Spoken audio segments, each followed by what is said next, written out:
On est avec Robert Herman, l'adjoint au maire. Comment allez-vous, Robert? Très bien, merci. Pas trop froid? Non, pas du tout. Voilà, et on est avec Guy Tradel, historien, conteur. Un petit mot, Robert, sur cette fréquentation, sur un premier bilan de cette 440e édition du marché de Noël. Un bilan plutôt satisfaisant, malgré les intempéries qui sont venues perturber le transport d'un certain nombre de nos visiteurs, mais malgré tout, un beau succès et des échos plutôt positifs.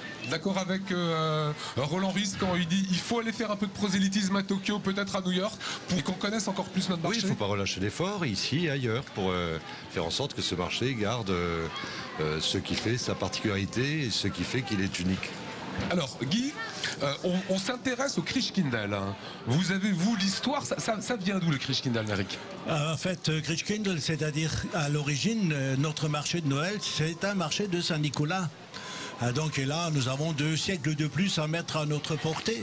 Et alors, évidemment, lorsqu'arrive la réforme, les prédicateurs estimaient que c'était pas bien de dire aux enfants que c'est Saint-Nicolas qui apporte les cadeaux. On n'aimait pas trop les saints, vous savez. Alors, donc, pendant un certain temps, il n'y a plus de marché de Noël. Et puis finalement, en 1570, on décrète qu'on va effectivement tenir un marché de Noël, mais que ce sera placé sous l'obédience du Christkindl, c'est-à-dire de l'enfant Christ. Mais alors nous, comme gamins, quand l'enfant Christ arrivait, c'était extraordinaire. C'était une femme qui arrivait, une femme habillée de blanc, avec une petite couronne. Alors là, c'était à ne plus que rien y comprendre. On perdait notre latin, parce qu'à l'époque, on étudiait encore le latin. Alors donc, on était là subjugués en disant, mais qui est ce personnage-là? Et je crois qu'on n'a toujours pas levé complètement le voile de ce personnage-là.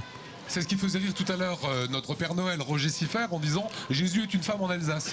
Absolument, il a raison. C'est-à-dire que maintenant, c'est cette femme qui apparaît, donc dans la nuit de Noël, qui apporte les cadeaux. Et on appelle cette femme l'enfant Christ. Il y a un problème quand même. En fait, quand même, ça m'a passionné de rechercher. Alors, je vais vous faire rougir. C'est une déesse d'un panthéon mythologique alsacien. C'est-à-dire que les Alsaciens ont une mythologie extraordinaire. Et c'est une déesse de ce panthéon-là qui s'appelle Berchta et qui est une grande fileuse et c'est elle qui jouait vraiment le rôle de Christkindl. Mais il faut encore attendre de 1570 à 1620 pour enfin découvrir ce personnage. Moi, je pensais que c'était ma belle-mère en robe de chambre.